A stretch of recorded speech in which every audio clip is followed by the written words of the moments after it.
happened? The lights go out 200 feet underground, and you're sealed in a steel tube with 100 strangers. Not dim, absolutely black.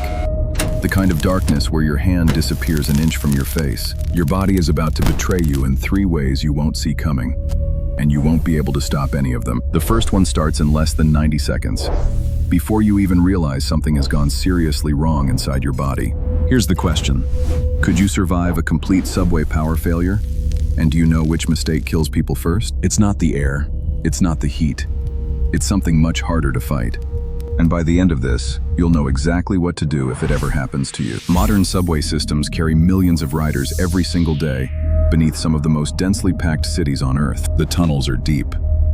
In cities like New York, Washington, and London, platforms can sit 100 to 200 feet below street level. Trains run on a third rail carrying 600 to 750 volts of direct current, enough to kill instantly on contact. When the power drops, everything stops. Ventilation fans, lighting, communications, the train itself, all gone in a blink. During the 2003 Northeast blackout, 55 million people lost power across 8 US states and parts of Canada.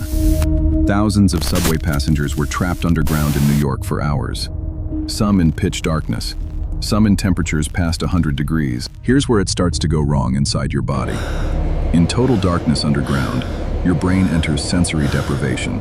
Without any visual reference, your spatial awareness collapses within about 60 seconds, and your brain starts filling the void with false signals. Your inner ear keeps sending balance data, but your eyes have nothing to confirm it. The mismatch triggers dizziness and nausea. Now add this. Up to 75% of people in sudden emergencies experience a temporary freeze response. Not fight, not flight, freeze. Your amygdala floods your system with cortisol and adrenaline, but without a clear threat to run from, your body just locks. Kato does what anyone would. He stands up, grabs his phone for a flashlight, and pushes toward the doors. He shoves at the rubber gaskets, trying to pry them open with his fingers. Reasonable, right?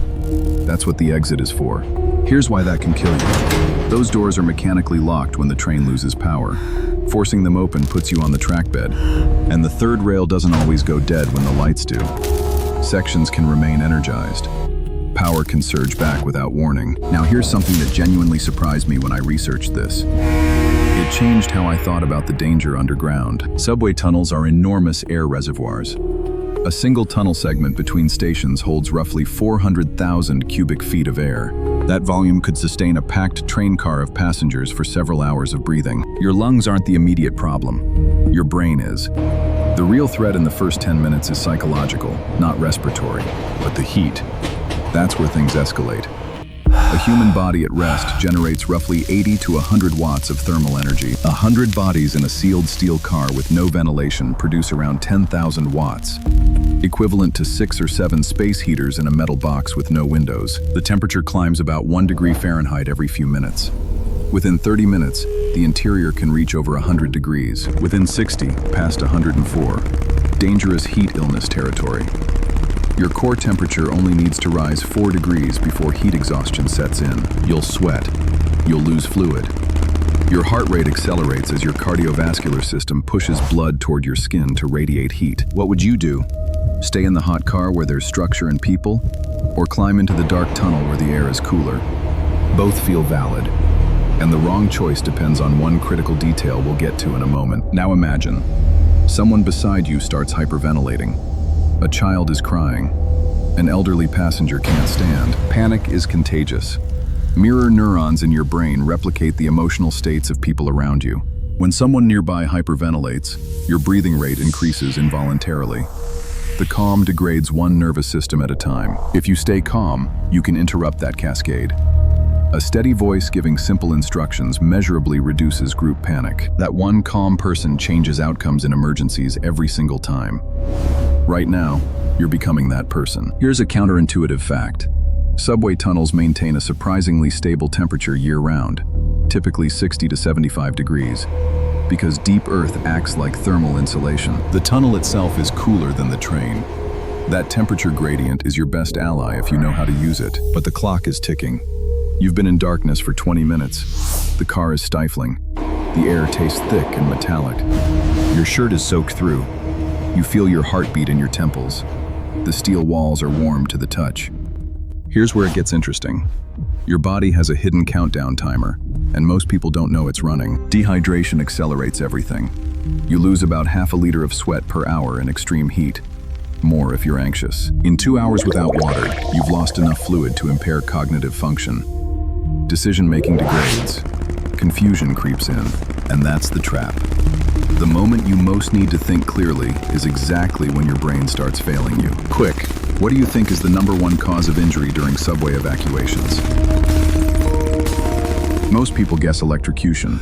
The real answer? Falls. Tripping on track bed infrastructure in darkness causes the most injuries by far. The track area is a maze of rails, cross ties, signal cables, and drainage gutters, all invisible without light. Kato is dripping sweat. The car has been dark for 45 minutes.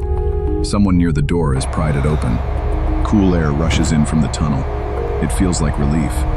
People start moving toward the opening. That rush of cool air triggers something your body wasn't ready for. Moving from extreme heat into cooler air rapidly, your blood vessels constrict suddenly. Peripheral vasoconstriction. Your blood pressure spikes. If you're already dehydrated with an elevated heart rate, this shift can trigger cardiac arrhythmia. People have collapsed not from the heat itself, but from leaving it too quickly. The transition is the danger, and you're walking into a pitch-black tunnel with an electrified rail beneath your feet. One wrong step, and 600 volts stops your heart. This moment separates outcomes. Everything Kato does now decides whether he walks out or gets carried out. Without the knowledge, Kato rushes into the tunnel. He stumbles on a cross tie. He reaches out to steady himself and grabs something metallic. That's the path where everything fails. But this time, Kato knows better because he learned the science. He stays seated. He slows his breathing. He waits for an official announcement or evacuation instruction before moving. When the crew opens the end doors and directs passengers to a designated walkway, Kato moves deliberately. He stays close to the tunnel wall, away from the third rail. He shuffles, never lifting his feet fully. One hand on the wall. Remember, 1. Stay in the train until crew gives evacuation instructions. 2. Move slowly. Stay against the tunnel wall, away from the third rail. 3. Shuffle your feet, never step blindly. 4. If someone panics, speak calmly and give them a simple task to focus on. 5. Once at a station platform, sit down before the cool air hits you. Let your body adjust gradually. Without the knowledge, the instinct is to run. Running in darkness onto electrified track while dehydrated and overheated. That's how people die underground. With it, you walk out. Slowly. Deliberately. Alive. Type "stay put" in the comments if you'll remember the single most important rule from this video. Send this to someone who rides the subway every day.